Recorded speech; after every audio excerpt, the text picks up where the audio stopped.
عرفات کی طرف جاتے ہوئے. عرفہ کا دن سال کا وہ دن ہے جس میں سب سے زیادہ انسانوں کو آگ سے نجات کا پروانہ ملتا ہے، یعنی ان کی معافی ہوتی ہے.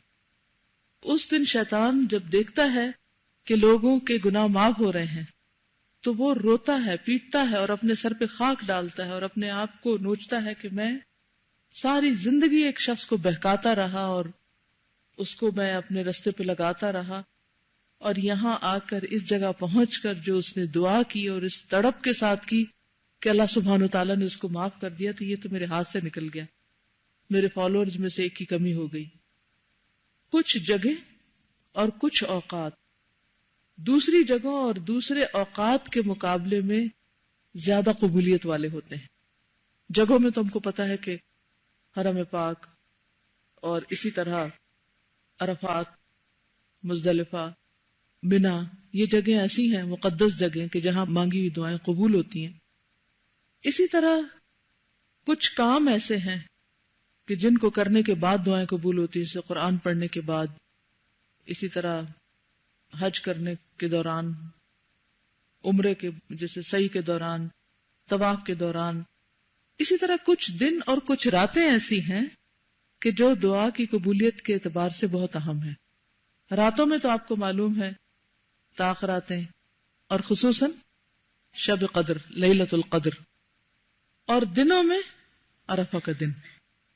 اب آپ دیکھیے کہ جو راتیں ہیں، طاق راتیں، ان میں سے کون سی لیلۃ القدر ہے ہمیں نہیں معلوم. 21ویں ہو سکتی ہے، 27ویں ہو سکتی ہے، 25ویں ہو سکتی، کوئی بھی ہو سکتی، ہم شور نہیں ہوتے کہ وہ کون سی رات ہے.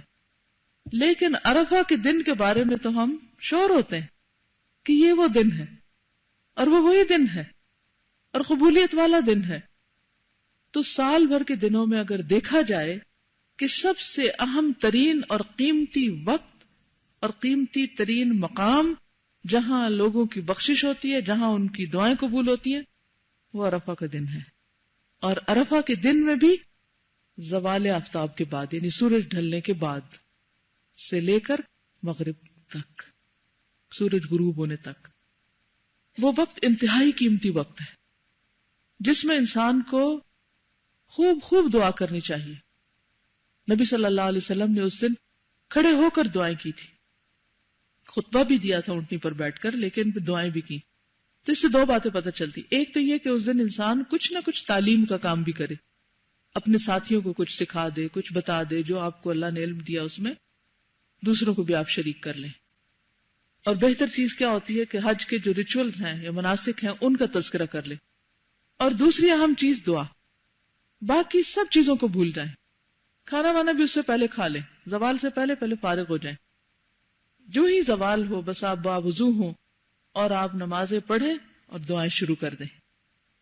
ان دعاؤں کے لیے آپ سال بھر تیاری کرتے رہے، جو دل میں دعائیں لکھتے جائیں، ایک ڈائری بنا لیں اپنی، اور یہ ڈائری عام دنوں کے لیے بھی بنائیں.